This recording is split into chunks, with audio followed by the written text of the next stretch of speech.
Hello, today we're going to talk about rigging. Put simply, rigging is just the act of putting bones in an object so that you can animate it, pose it, and move it more easily. How you get to that menu is you go to the drop down and you go to rigging. Now, these are done mostly in order of when you're supposed to actually do these steps. You start with modeling, rigging, animation, adding FX, and then rendering. So just know that rigging would be the second step if you're like, wait, which tab is it under? And when you get that, you'll get this skeleton area and create joints.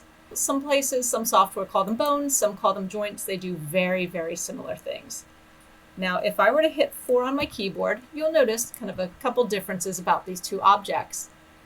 Like when you're modeling, if you want something to bend, it needs vertices to bend around and segments. So this cylinder has no height segments, and this cylinder does have height segments. So we'll show you the difference in how they move in a minute.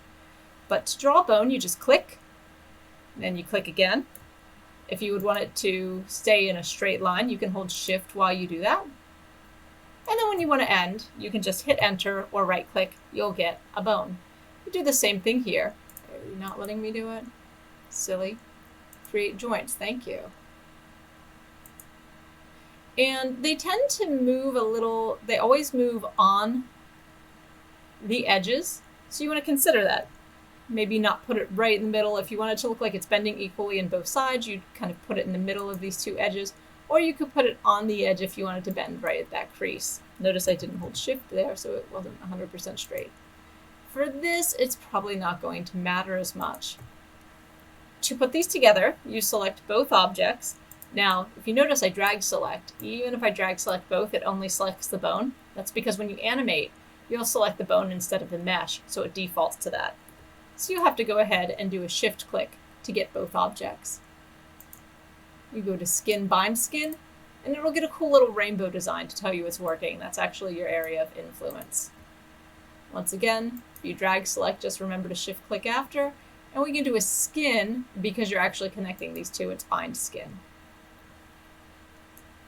And now let's go ahead and moving these bones. Oop, let's get a bone.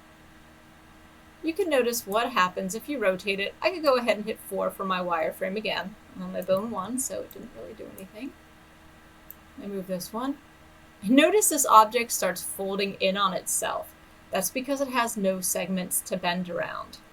So you really can't rig something unless it has segments. Where if we go down here, let's go ahead and select a later step. It'll bend around. And that's the purpose of bones. Now afterwards, we can do a lot of adjustments to these area of influence, tell it how these parts should bend, how much influence the bone should have on really each vertice. And that's a process called weight painting that we'll see later. But that's your introduction to rigging.